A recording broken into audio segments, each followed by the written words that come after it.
Bismillahirrahmanirrahim. Assalamualaikum warahmatullahi wabarakatuh.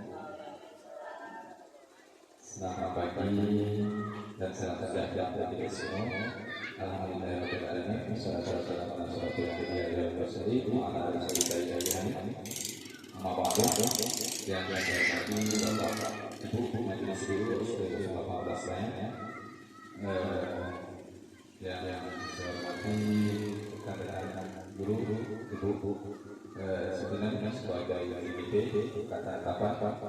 Baiklah Bapak Ibu, pada pagi yang berbahagia ini, pada kesempatan ini, kita pun alhamdulillah sudah diberikan nasihat sehingga kita dapat berkumpul di kegiatan CGP Angkatan 8 yang tentang tugas mandiri ya Bu ya. Dalam penyampaian nanti akan disampaikan oleh Ibu Sukina. Dan salawat dan salam kepada Nabi Sallallahu Nabi Muhammad Sallallahu Alaihi Wasallam. Allahumma shalli ala sayyidina Muhammad wa ala ali sayyidina Muhammad. Baik Bapak Ibu rekan-rekan sejawat Majelis Guru SD 018 Selayang, sedikit yang ingin saya sampaikan tentang mungkin tentang penyampaian tugas mandiri oleh Ibu Sutina nantinya. Saya di sini sebagai penanggung jawab berharap apa yang nanti yang akan dipaparkan, apa yang akan disampaikan dalam tugas dari tugas mandiri dari calon guru penggerak kita dapatlah bersama-sama kita mengikutinya. Dan juga saya berharap kepada Ibu Sukina hendaknya apa yang disampaikan ini nantinya dapat diterapkan di sekolah kita dan dapat pula kita berkolaborasi ya kedepannya supaya nanti program-program yang apa yang telah didapati oleh calon guru penggerak tersebut dapat diterapkan di sekolah kita dan sekolah kita menjadi sekolah yang lebih baik lagi. Mungkin Bapak Ibu, mungkin itu aja yang dapat saya sampaikan pada kesempatan pagi hari ini. Terlebih dan kurang saya mohon dimaafkan. Wabillahi taufiq wal hidayah. Assalamualaikum warahmatullahi wabarakatuh.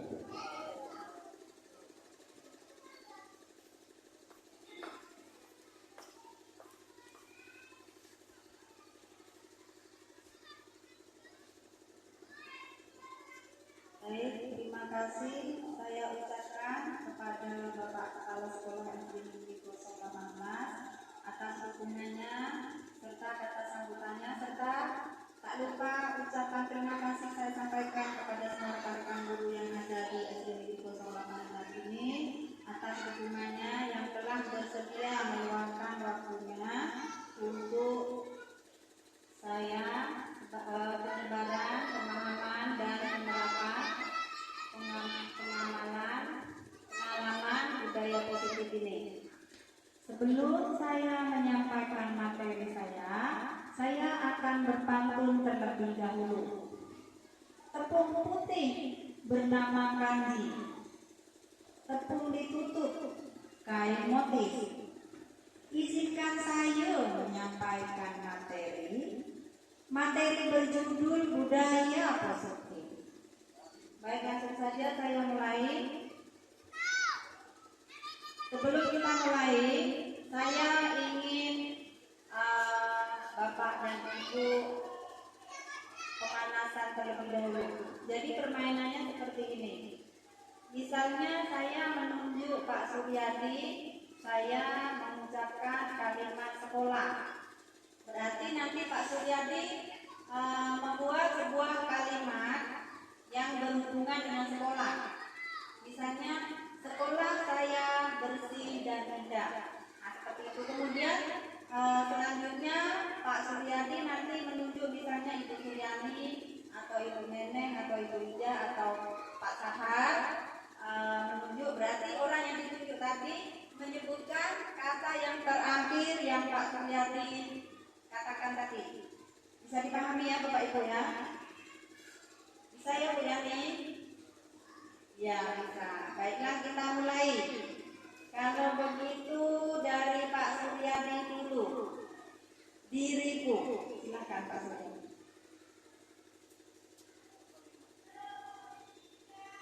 Diriku adalah seorang yang ganteng. Bu Neneng Ganteng.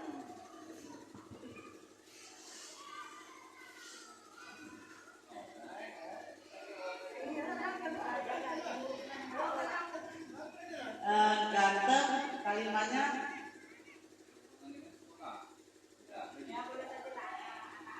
anak-anak kami yang jenis kelamin laki-laki ganteng-ganteng semua.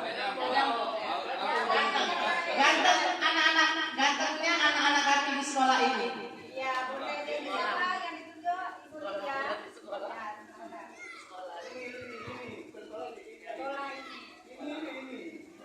Sekolah ini adalah sekolah yang sangat bersih dan orang-orangnya Bersih aja udah, bersih dan indah.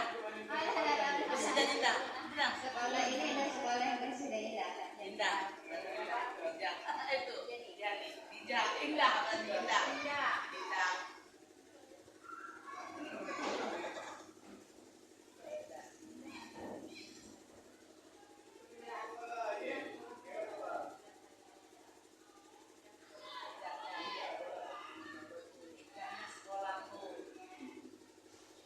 Indahnya sekolahku. Sekolah ini sangat indah. Nah, sekolah indahnya sekolah. Maaf Bu Yaminya, jadi kata terakhirnya adalah indah. Jadi diawali dengan kata indah gitu yang membuat. Indahnya sekolahku.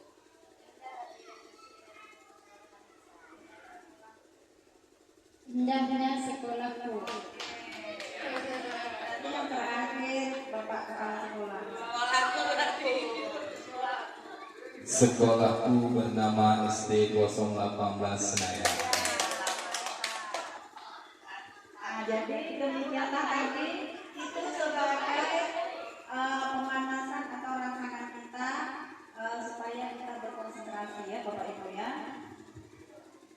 Kemudian penyebaran pemahaman dan penerapan pengalaman budaya positif di sekolah saya lanjutkan yaitu konsep inti budaya positif. Konsep inti budaya positif ini terbagi menjadi 8 bagian, yaitu yang pertama adalah perubahan paradigma belajar, yang kedua disiplin positif, yang ketiga nilai-nilai kebajikan, kemudian yang keempat kebutuhan dasar manusia, yang kelima motivasi perilaku manusia, selanjutnya posisi kontrol guru, kemudian keyakinan kelas, dan yang terakhir adalah segitiga restitusi. Jadi nanti semua akan kita paparkan dan kita jelaskan satu-satu.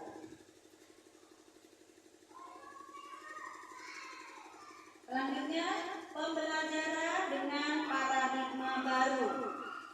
Di sini pembelajaran dengan paradigma baru merupakan pembelajaran yang dirancang berdasarkan prinsip pembelajaran berdiferensiasi sehingga para peserta didik belajar sesuai kebutuhannya berdasarkan tahap perkembangan sesuai teori psikologi modern untuk mewujudkan profil pelajar Pancasila. Tentunya profil pelajar Pancasila ini sudah tidak asing lagi, ya. Jadi profil pelajar Pancasila ini ada 6 elemen, ya. 6 elemen inilah yang akan mendasari pembelajaran dengan paradigma baru. Jadi bisa disebutkan Ibu Neneng ke-6 elemen profil pelajar Pancasila itu apa? Masih ingat Bu Neneng?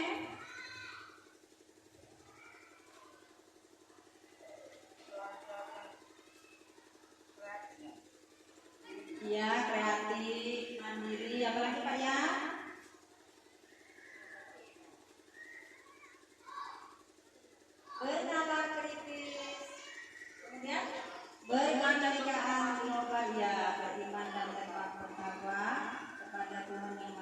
Jadi beriman dan bertakwa itulah yang seharusnya nomor 1. Ya, nomor 1 adalah beriman dan bertakwa kepada Tuhan yang Maha Esa serta berbudi pekerti dan berakhlak mulia. Ya, kemudian apa? Yang kedua boleh? Iya, berkebinekaan global. Kemudian yang ketiga, iya, bergotong royong. Kemudian kreatif, bernalar kritis serta mandiri. Bisa dicontohkan apa yang sudah kita terapkan di sekolah, Bu Nenek? Yang pertama tadi beriman dan bertakwa. Iya, coba apa bisa dikasih contoh yang sudah kita terapkan? Beriman dan bertakwa itu kegiatan di hari Jumat setiap paginya. Terus pembukaan di saat kita masuk sekolah, menyiapkan doa, ya, sampai kita selesai dan pulang lagi berdoa.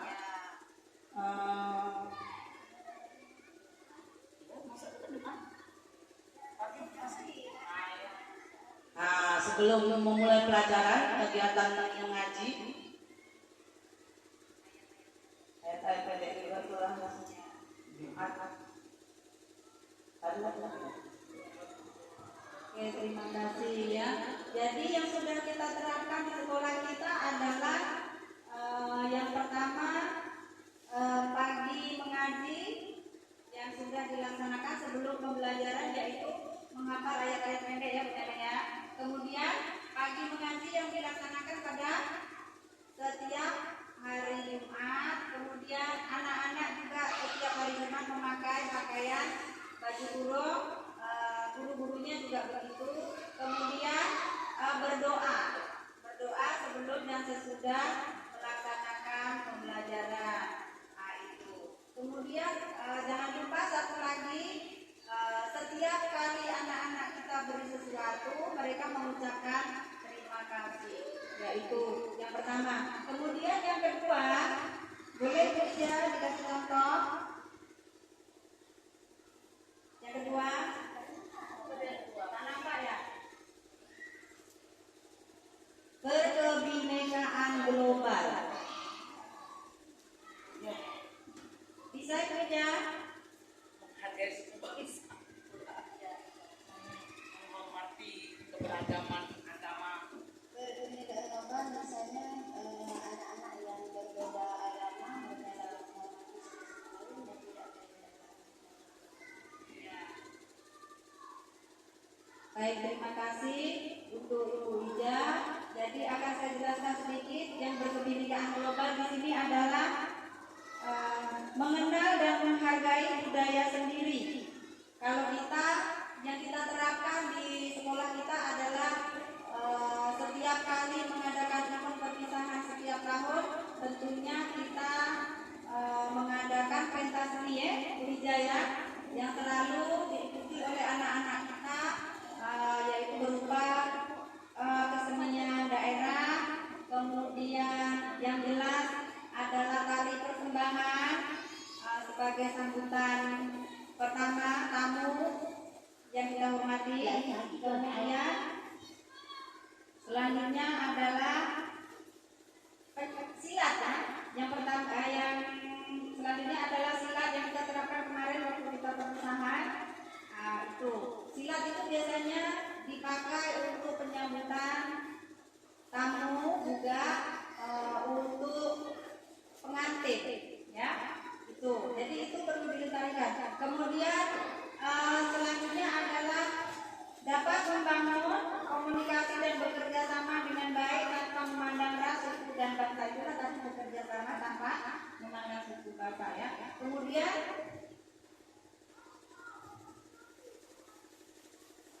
selanjutnya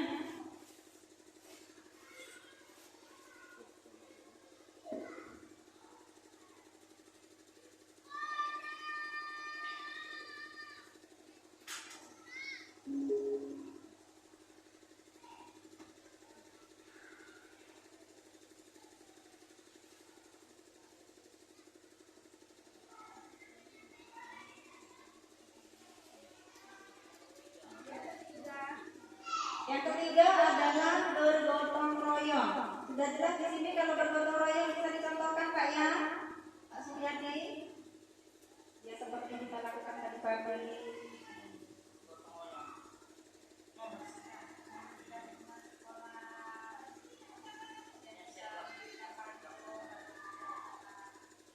Adalah bergotong royong yang ketiga akan contoh yang kami lakukan di sekolah kami bergotong royong itu ketika kami melakukan kegiatan perpisahan bersama orang tua, murid-murid, kami bergotong royong bersama-sama. Kemudian kalau setiap hari Sabtu kami sama-sama dengan siswa bergotong royong membersihkan halaman. Makasih Pak. Ya, jadi sudah kita terapkan ya 3 elemen yang ada pada profil pelajar Pancasila bergotong royong. Kemudian selanjutnya adalah kreatif. Siapa yang bisa? Bu Yani, Pak.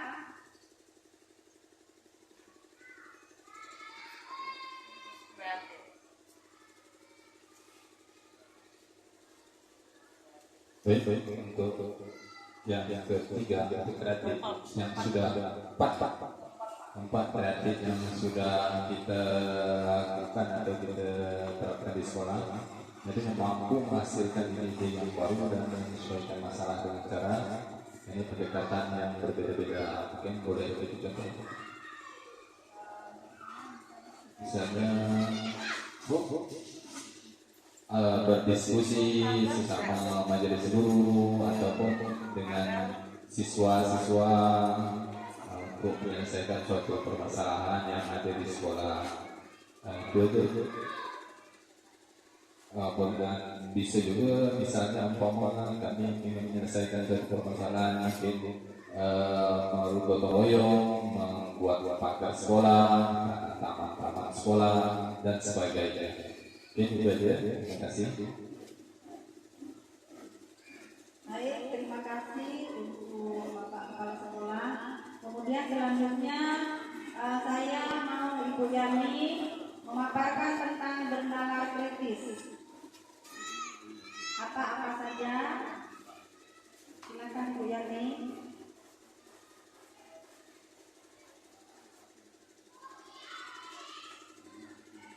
Baiklah, pengenalan kritis ini yaitu memperoleh dan memproses informasi dan gagasan, menganalisa dan mengevaluasi proses penalaran yang terjadi dalam pikiran serta mengambil keputusan sebagai hasil dari proses berpikir. Ya, baik. Terima kasih untuk Ibu Yani. Kemudian yang terakhir adalah mandiri. Mandiri di sini anak-anak kita supaya dituntut untuk bisa berpikir mandiri dan bisa bersikap mandiri. Kalau anak-anak SD ini memang biasanya yang mandiri ini berada pada semua bisa mengerjakan sendiri, pakai baju sendiri, pakai sepatu sendiri ya, Bu Neneng ya. Kemudian apa lagi?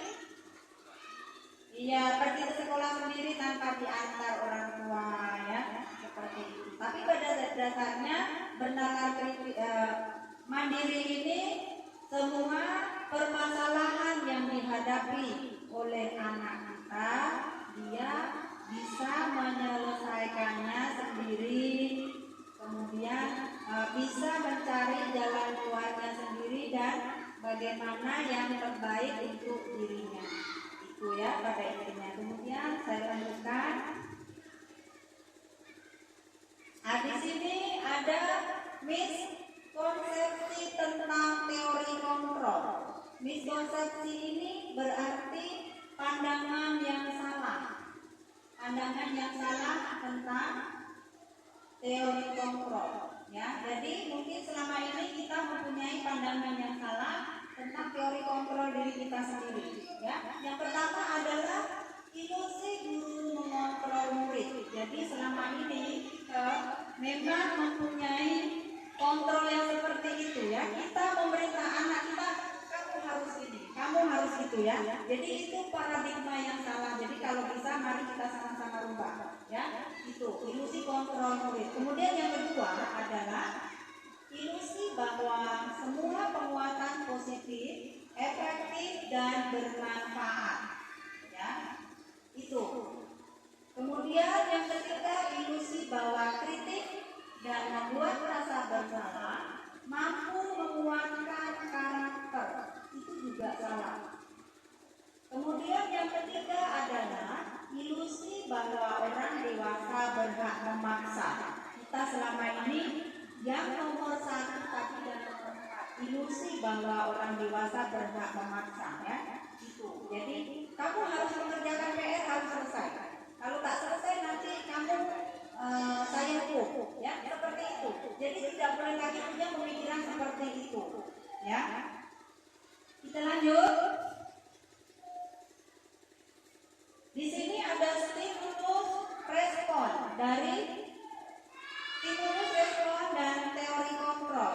Itu yang berbeda adalah kalau stimulus respon itu yang pertama adalah realistis, kebutuhan kita sama, sedangkan teori kontrol realistis, kebutuhan kita itu berbeda. Kemudian yang kedua, semua orang melihat hal yang sama, sedangkan teori kontrol yang benar adalah setiap orang memiliki gambaran yang berbeda. Selanjutnya, kita mencoba mengubah orang agar berpandangan sama dengan kita. Sebenarnya salah, ya. Yang benar adalah kita berusaha memahami pandangan orang lain tentang dunia. Kemudian selanjutnya, perilaku buruk dilihat sebagai suatu kesalahan. Yang benar adalah semua perilaku memiliki tujuan. Bagaimanapun anak kita yang mempunyai perilaku itu pasti dia punya tujuan dan alasan tertentu.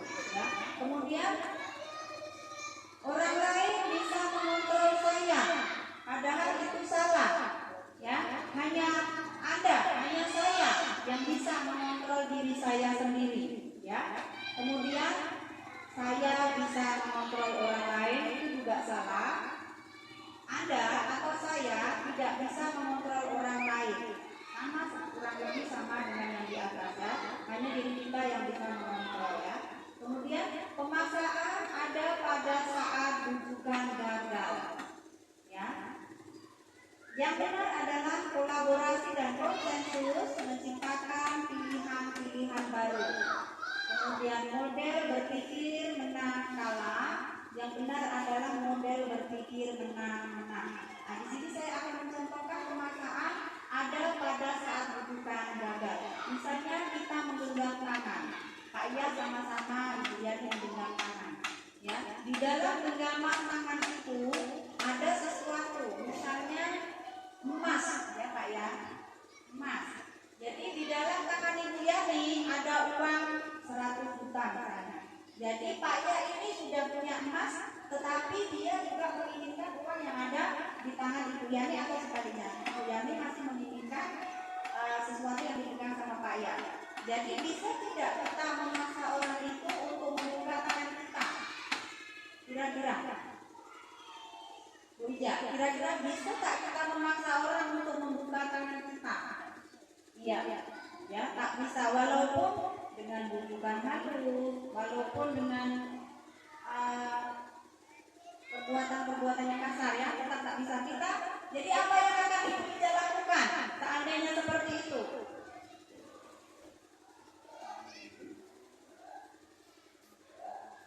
Bagaimana Bu Ija? Iya, tentu saja melawan itu adalah bentuk untuk mempertahankan hak milik kita, prinsip ya tadi itu. Jadi orang lain tidak bisa memaksa. Ya, itu gambaran tadi. Saya lanjutkan, kemudian masuk ke disiplin positif. Disiplin positif berasal dari kata disiplina yang artinya belajar. Disiplin mengacu pada disiplin dari yang memiliki tanggung jawab terhadap apa yang dilakukannya berdasarkan nilai-nilai yang diyakini. Kemudian disiplin positif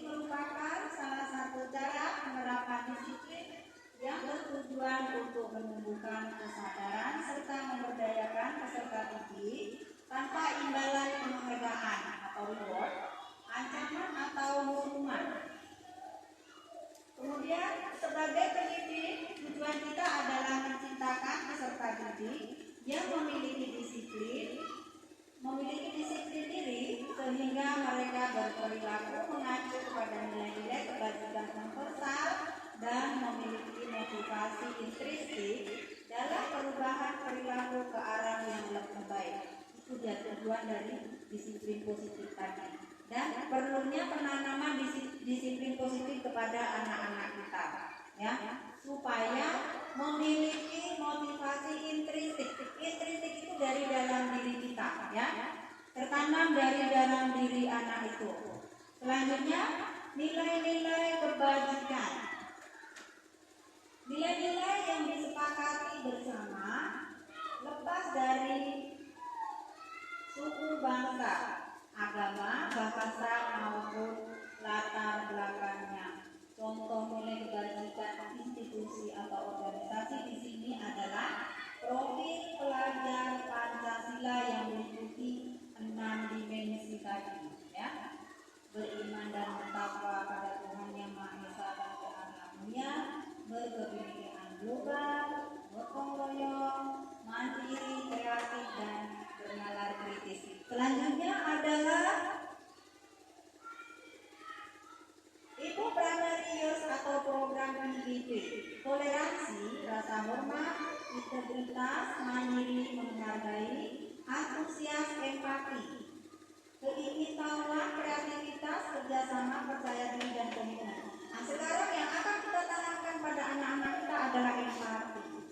Empati ini memang sudah betul-betul mulai luntur. Contohnya kemarin sama-sama kita saksikan, kita lihat ya bekerja, ya. Memang betul-betul sudah sangat luntur. Contohnya kemarin waktu itu kami dengan Ibu Riani akan pergi lokal 2 Lombok, kemudian bersama dengan Ibu Munanda, kebetulan bersama-sama dengan ada beberapa anak kita dan warga kita Laboya, ya. Jadi nenek itu membawa bungkusan karung yang isinya kurang tahu juga ya berjaya kita apa isi, apa ikan kah, apakah kerang. Jadi dia keberatan sampai bongkok-bongkok nenek itu membawa dari pelabuhan nak menuju ke arah kapal. Padahal ada anak-anak dan ibunya, Pak, ya. Jadi Ibu Riani ini kan tidak tahu nenek itu dipikirnya sendiri. Jadi dia pokok-pokok nenek sendirian. Sini saya bawain ya nek barangnya, katanya. Kemudian dikasihlah barang itu ke Ibu Riani, ya, ke Ibu Aan. Jadi Ibu Aan kan akhirnya dialah yang bawa berat, memang setengah karung ya Bu Jaya. Kemudian dia bertanya kepada nenek itu, nek, apa nenek sendirian? Jadi dijawablah sama nenek itu, tidak, katanya, ini semua cucu saya dan anak-anak saya.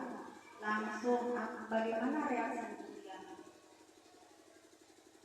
Merasa bahwa sangat terenyuh, rasa empati itu memang sudah luntur, ya, sudah menipis di antara anak-anak kita itu. Nah, jadi itu sebuah contoh gambaran saja, ya. Nah, jadi memang empati inilah yang akan kita betul-betul kita tebalkan kepada anak kita, ya, berjaya PR besar berkurang, ya. Itu sebuah gambaran sedikit. Kemudian lanjut keterampilan hidup atau life skill. Di sini dapat dipercaya, lurus hati, pendengar yang aktif, tidak merendahkan orang lain, dan memberikan yang terbaik bagi diri. Saya lanjutkan, kebutuhan dasar manusia. Apa itu kebutuhan dasar manusia? Kebutuhan dasar manusia adalah segala sesuatu yang kita lakukan untuk mendapatkan apa yang kita inginkan.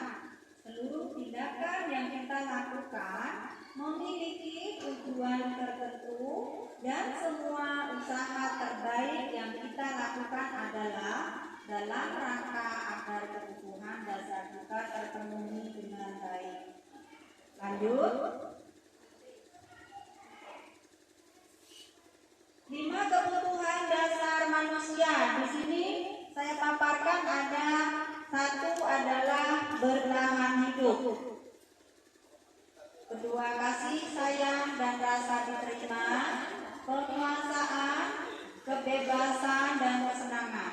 Bertahan hidup di sini, makan, pakaian, tempat tinggal, keamanan dan kesehatan. Tentunya tanpa makan kita akan sulit untuk bertahan hidup ya. Kemudian yang kedua rasa kasih sayang dan rasa diterima. Di sini rasa diterima dipedulikan, berbagi, kerjasama, menjadi bagian dalam bentuk kelompok.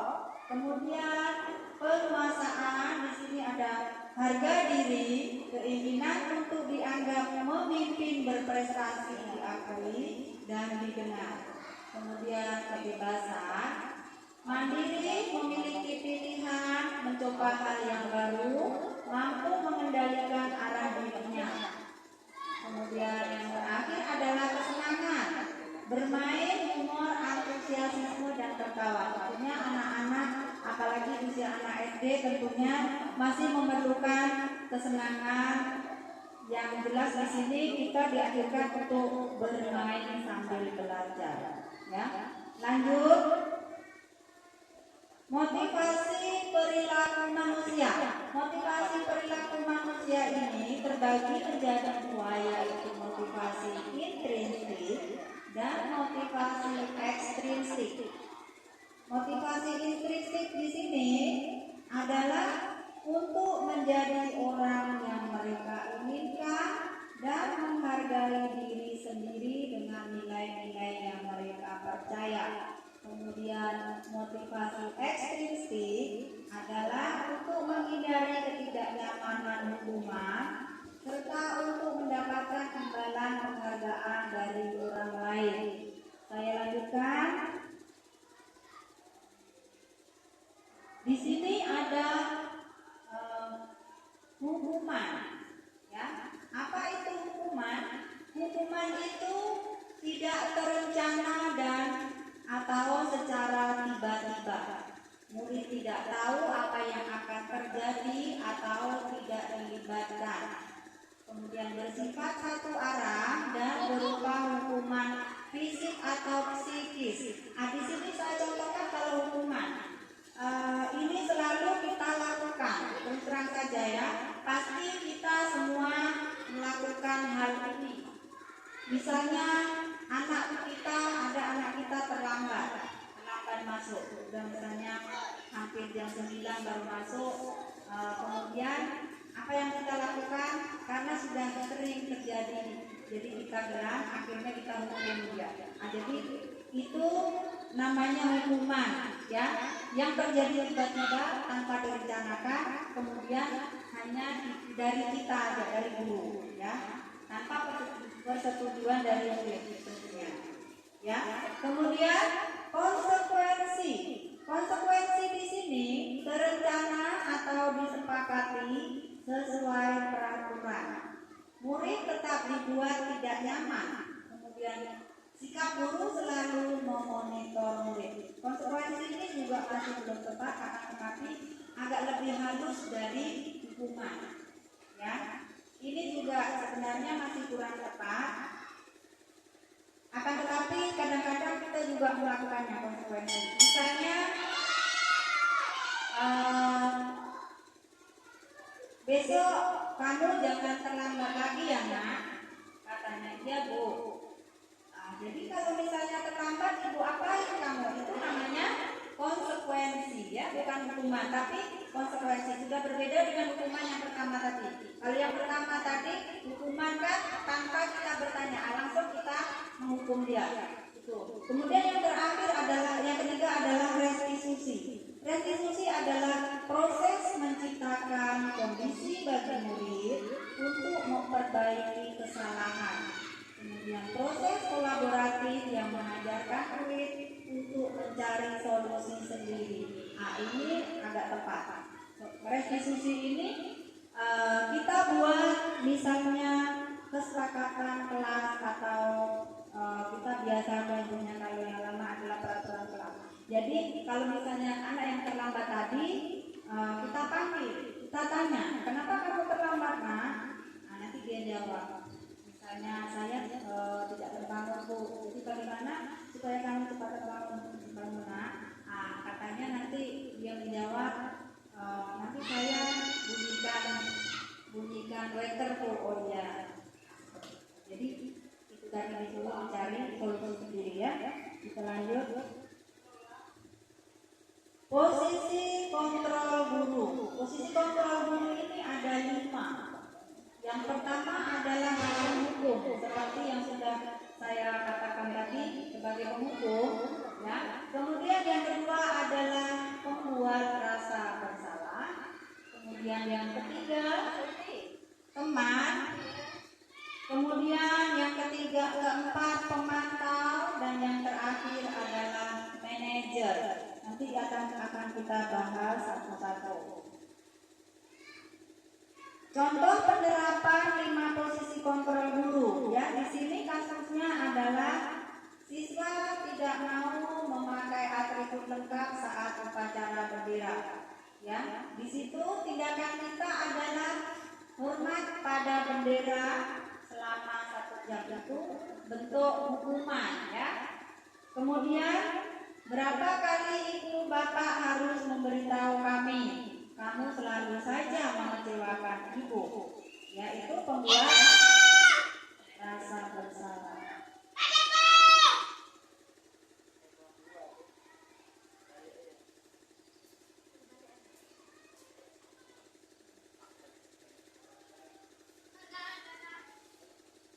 Kemudian selanjutnya adalah sebagai teman, pasti menggunakan kata-kata, ayo dong ikuti aturan sekolah, tolong bantu ibu. Nah, sekali ini ya sudah tidak apa-apa, lain kali jangan sampai berbuat lagi ya, itu ya sebagai teman. Kemudian sebagai pemantau adalah kami sudah melanggar peraturan sekolah. Kamu tahu konsekuensinya.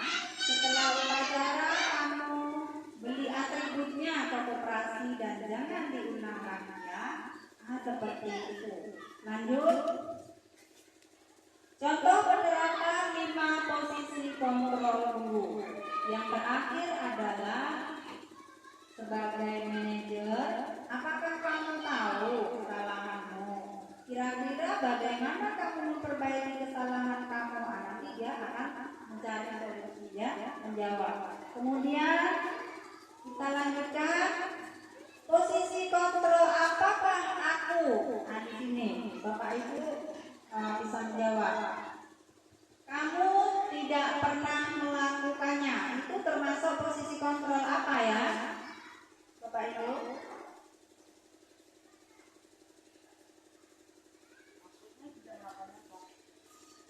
Ada 5 posisi kontrol di situ. Berarti di situ termasuk penghukum.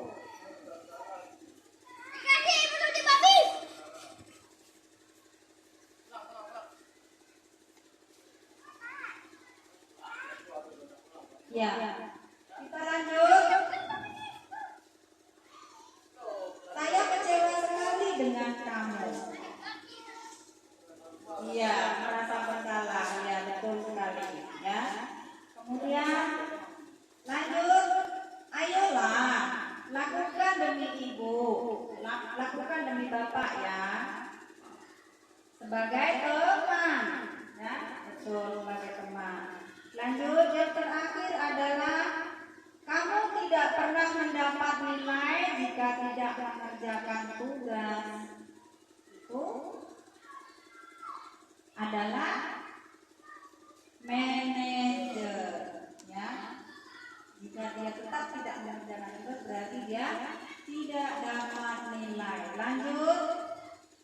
Posisi kontrol apakah aku? Apa rencanamu untuk menyelesaikan masalah ini? Manajer, ya, betul. Betul sekali. Lanjut. Keyakinan kelas, ya. Kalau dulu keyakinan kelas ini dikenal dengan peraturan kelas, akan tetapi sekarang adalah keyakinan kelas. Mengapa keyakinan kelas? Ya, mengapa bukan peraturan kelas? Keyakinan peraturan kelas itu dibuat biasanya hanya oleh guru dan peraturan yang sudah ada yang kita pakai. Ya, akan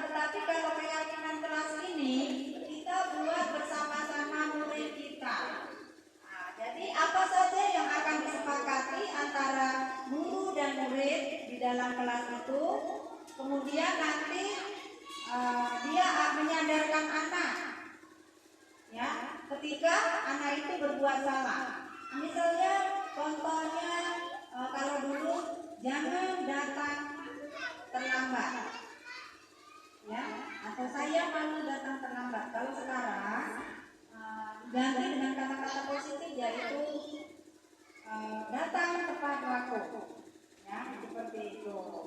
Jadi tidak boleh menggunakan jangan, kan? Iya, itu ya, datang tepat waktu. Kemudian kalau dulu jangan membuang sampah sembarangan. Yang lebih tepat apa, Bu Dewi Mayasari? Sampah pada tempat. Ya, Bu Dewi Mayasari apa? Bu Dewi Mayasari? Buanglah sampah. Buanglah sampah yang telah tempat yang telah disediakan. Iya, boleh. Tetapi sekarang diganti dengan jagalah kebersihan lingkungan kita. Atau boleh melakukan apa saja asal jangan merugikan diri sendiri dan lingkungan kita. Itu termasuk membuang sampah sembarangan tadi, ya. Nah, seperti itu. Jadi diganti dengan kata-kata positif, kata-kata yang halus. Tidak perlu banyak. Boleh misalnya hanya 8 atau 5, tidak perlu sampai 20, 15, ya. Sedikit saja tetapi bisa dipahami. Kalau saya sekarang mulai menerapkan di kelas saya, misalnya dia sering berjalan, mari kita duduk anak-anak, itu mulai berlari, langsung duduk, ya, seperti itu. Jadi kalau mau keluar kelas harus minta izin. Jadi menghargai orang lain, itu pokoknya, ya. Itu. Kemudian lanjut, dan untuk kedepannya nanti mudah-mudahan kita bisa buat untuk sekolah kita, ya. Lanjut, pembentukan keyakinan kelas. Yang pertama bersifat abstrak, yang kedua berupa pernyataan universal, kemudian dibuat dalam pertanyaan positif, sedikit saja agar mudah diingat, sesuai dengan kondisi kelas dan sekolah sehingga mudah diterapkan. Kemudian semua warga sekolah atau warga kelas dilibatkan saat membuat keyakinan kelas tadi, seperti yang sudah saya jelaskan. Lanjut, masuk ke segitiga restitusi. Segitiga restitusi adalah suatu proses dialog yang dijalankan oleh guru agar dapat menghasilkan murid yang mandiri dan bertanggung jawab. Apa langkah-langkah segitiga restitusi ini? Yang pertama adalah validasi tindakan yang salah. Kemudian menanyakan keyakinan, dan yang terakhir adalah menstabilkan identitas. Nanti akan ada contohnya, ya. Kemudian kita lanjut, menstabilkan identitas di sini berdasarkan prinsip membuat kesalahan adalah bagian dari proses pembelajaran. Misalnya menggunakan kata-kata berbuat salah itu wajar. Tidak ada manusia yang sempurna. Kemudian ibu juga pernah melakukan hal itu. Ya, selanjutnya adalah ibu tidak mau mencari siapa yang salah. Akan tetapi ibu ingin mencari solusi dari permasalahan ini. Jadi anak dirangsang untuk berpikir, ya. Kemudian yang terakhir, kamu berhak merasa begitu, ya. Itu. Jadi dia merasa dihargai, seperti itu. Selanjutnya, validasi tindakan yang salah berdasarkan prinsip setiap perilaku berupaya memenuhi suatu kebutuhan tertentu. Di situ dengan menggunakan kata-kata, kamu pasti punya alasan, nak, mengapa melakukan hal itu, ya. Selanjutnya, padahal kamu tidak bisa melakukan yang lebih buruk dari hal ini, ya. Kamu patut bangga karena telah melindungi sesuatu yang lebih penting buat kamu. Kemudian kamu melakukannya sesuatu yang penting bagimu. Itu. Selanjutnya adalah menanyakan keyakinan. Berdasarkan prinsip teori kontrol bahwa pada dasarnya kita termotivasi secara intrinsik, ya, termotivasi dari dalam dirinya. Jadi bisa menggunakan kata-kata apa keyakinan kelas kita. Kita biasanya menanyakan itu karena keyakinan kelas sudah kita buat, jadi nanti dia membuat anak tersebut membuat kesalahan, kita bertanya, masih ingat nak keyakinan kelas kita apa? Nanti dia menjawab, ya. Seperti itu. Kemudian nilai-nilai apa yang telah kita sepakati bersama? Kita suruh menyebutkan anak tersebut. Misalnya dia terlambat datang, berarti keyakinan kelas kita datang tepat waktu. Ini sudah jam berapa, ya kan? Nah, jadi seperti itu. Kemudian seperti apa gambaran sebuah kelas yang ideal menurut kamu? Kemudian kamu ingin menjadi orang yang seperti apa? Itu kata-katanya. Iya. Jadi seperti itu. Jadi sekarang apa ya? Diperhalus lagi supaya anak merasa dihargai dan merasa dirinya itu ada. Seperti itu. Ya. Jadi ini ada video contoh yang telah saya terapkan pada anak dari kemarin kelas 6. Ada 2 kasus. Yang pertama adalah dia membuang sampah sembarangan, kemudian saya panggil dan menggunakan segitiga restitusi tadi dengan posisi saya sebagai manajer. Itu contohnya. Kemudian yang kedua adalah ketika Ida terlambat, hari pertama dia tidak masuk sekolah, kemudian hari berikutnya dia datang terlambat. Jadi saya mencontohkannya di situ dengan menangani sebagai manajer, kemudian menerapkan segitiga restitusi dengan yang jelas dengan 3 validasi tersebut, ya. Mari kita tonton sama-sama.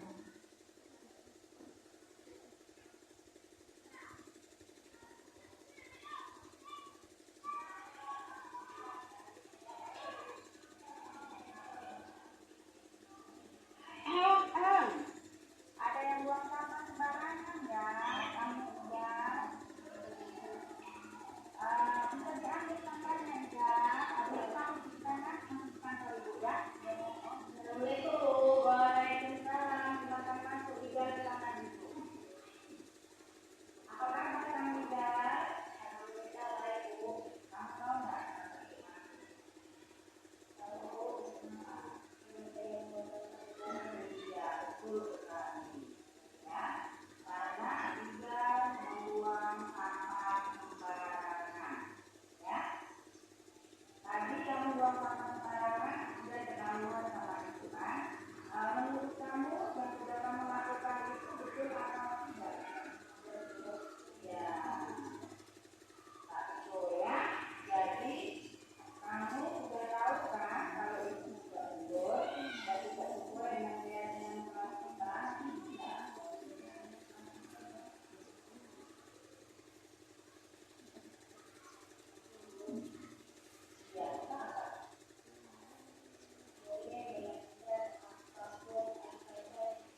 yaitu Iqbal Ananda Iqbal, Bapak itu membuang sampah sembarangan. Kemudian ini ada video yang kedua.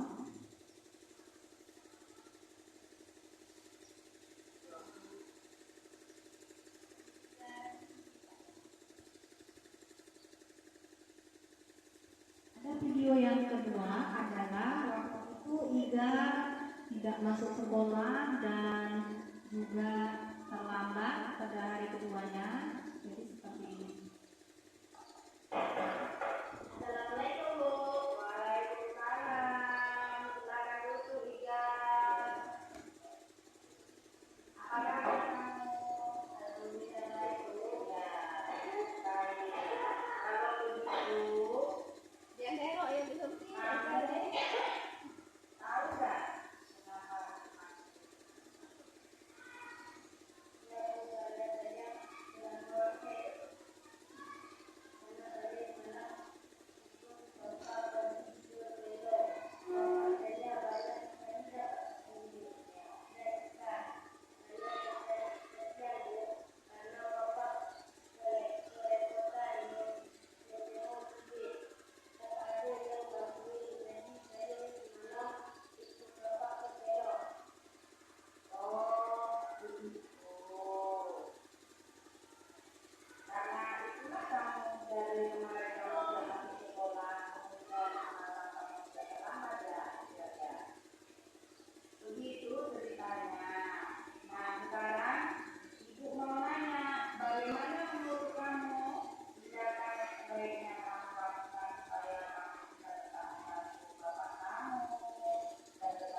Jadi itu tadi adalah contoh penanganan terhadap anak kita dengan menggunakan segitiga restitusi, ya, seperti itu, ya. Jadi untuk kedepannya mudah-mudahan kita menjadi yang lebih baik lagi, bisa menjadi guru yang lebih baik lagi, ya, bisa mengontrol emosi kita.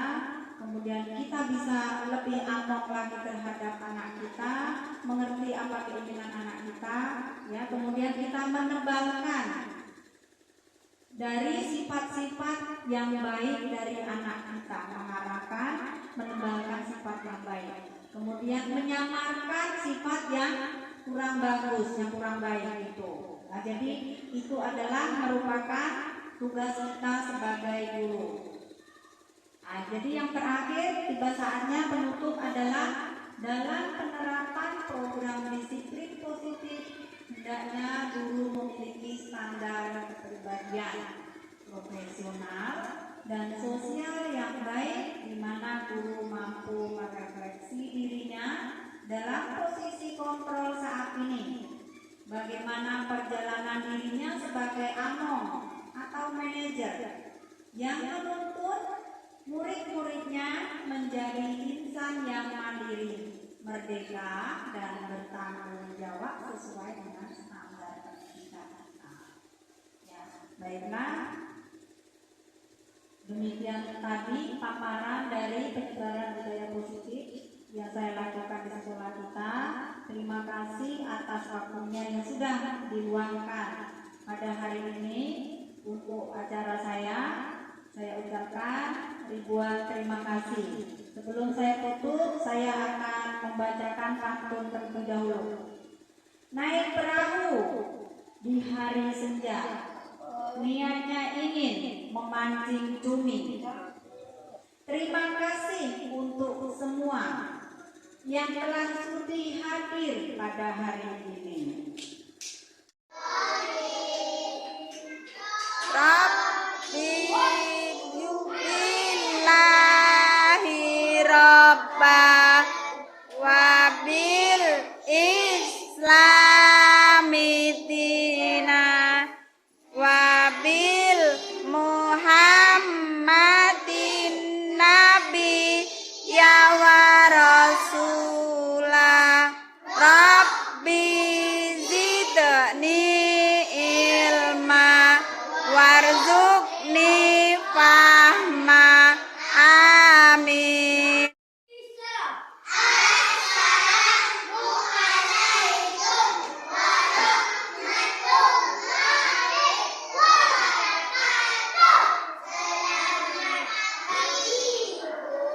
Selamat pagi semua. Hari ini kita akan melanjutkan, kita membuat keyakinan kelas yang sudah kita buat kemarin. Jadi itu bagikan satu-satu, nanti ditempel di depan. Ya, bisa ya.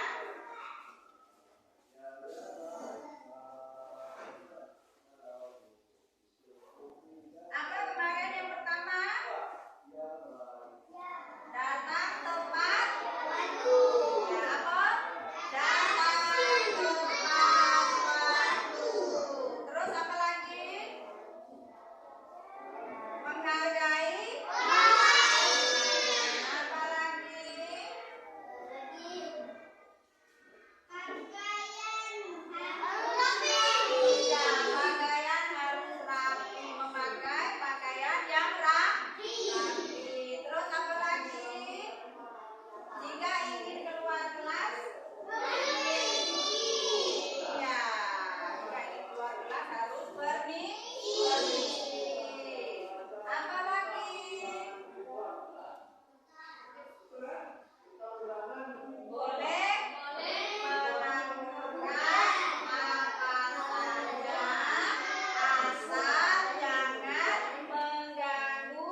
Oke, Bebe.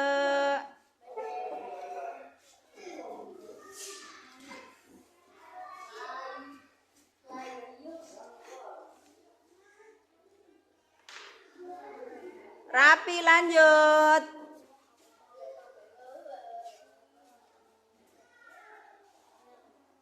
Del.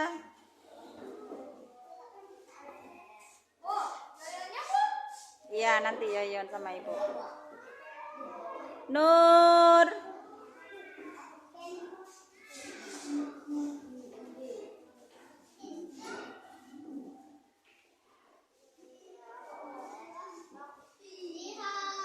Siha.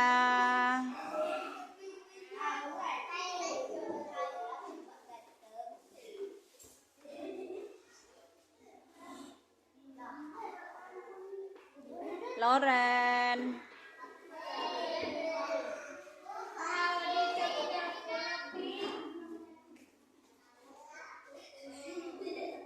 Guntur.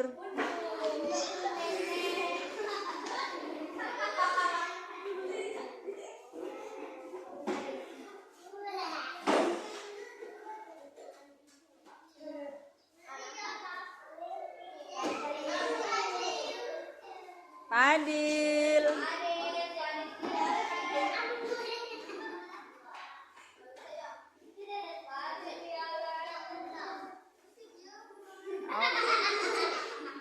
Oke. Latifah.